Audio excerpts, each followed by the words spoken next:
एक बार की बात है, एक सुंदर मोर जंगल में अपने रंग बिरंगे पंखों को देखकर बहुत खुश रहता था। उसकी पंखों की चमक और रंगीनता देखकर हर कोई मंत्रमुग्ध हो जाता था।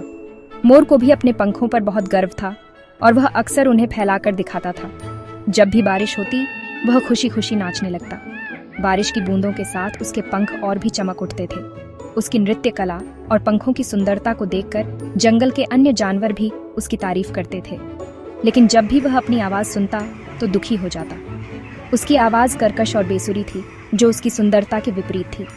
वह सोचता था कि अगर उसकी आवाज भी उसकी पंखों की तरह मीठी होती तो वह और भी खुश होता।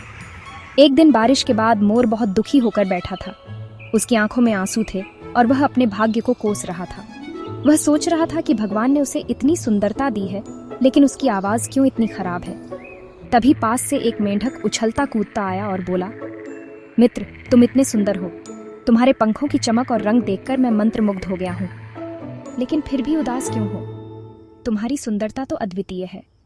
मोर ने दुखी होकर कहा, मेरे पंख तो बहुत सुंदर हैं, लेकिन मेरी आवाज बहुत खराब है। जब भी मैं बोलता हूँ तो मेरी आवाज सुनकर मुझे खुद ही शर्म आती है। काश मेरी आवाज भी कोयल जैसी मीठी होती। कोयल की आवाज सुनकर हर कोई खुश हो जाता है, लेकिन मेरी आवाज सुनकर लोग मुझसे दूर भागते हैं। मेंढक हंसते हुए बोला, अरे मित्र, भगवान ने हर किसी को कुछ न कुछ खास दिया है। तुम्हारी सुंदरता और नृत्य कला अद्वितीय है। देखो, मेरी आवाज भी सुरीली नहीं है, लेकिन मैं खुशी से गाता हूँ और बारिश का मजा लेता हूँ। मेरी आवाज कर्कश है, लेकिन मैं उसे लेकर कभी दुखी नहीं होता। मोर को मेंढक की बात समझ में आ गई। उसने सोचा, सच में हर किसी में कुछ न कुछ खास होता है। हमें अपनी कमजोरियों पर ध्यान देने के बजाय अपनी खूबियों पर गर्व करना चाहिए। उसने सोचा, मुझे अपनी कमी पर दुखी होने के बजाय अपनी खूबसूरती और नृत्य पर खुश होना चाहिए। मेरी पंखों की सुंदरता और मेरी नृत्य कला ही मेरी पहचान है। उस दिन के बाद मोर कभी भी अपनी आवाज को लेकर उदास नहीं हुआ। वह खुशी खुशी नाचता और अपने जीवन का आनंद लेने लगा।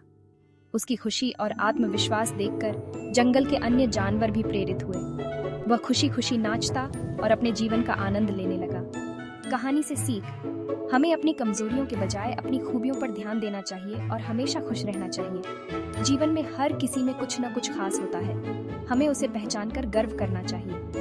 हमें अपनी कमजोरियों के बजाय अपनी खूबियों पर ध्यान देना चाहिए और हमेशा खुश रहना चाहिए। जीवन में हर किसी में कुछ न कुछ खास होता है। हमें उसे पहचानकर गर्व करना चाहिए। अगर आपको और भी कहानियाँ चाहिए तो मुझे बताइए। इस कहानी से हमें यह सीख मिलती है कि हमें अपनी खूबियों पर गर्व करना चाहिए और अपनी कमजोरियों को भूलकर जीवन का आनंद लेना चाहिए।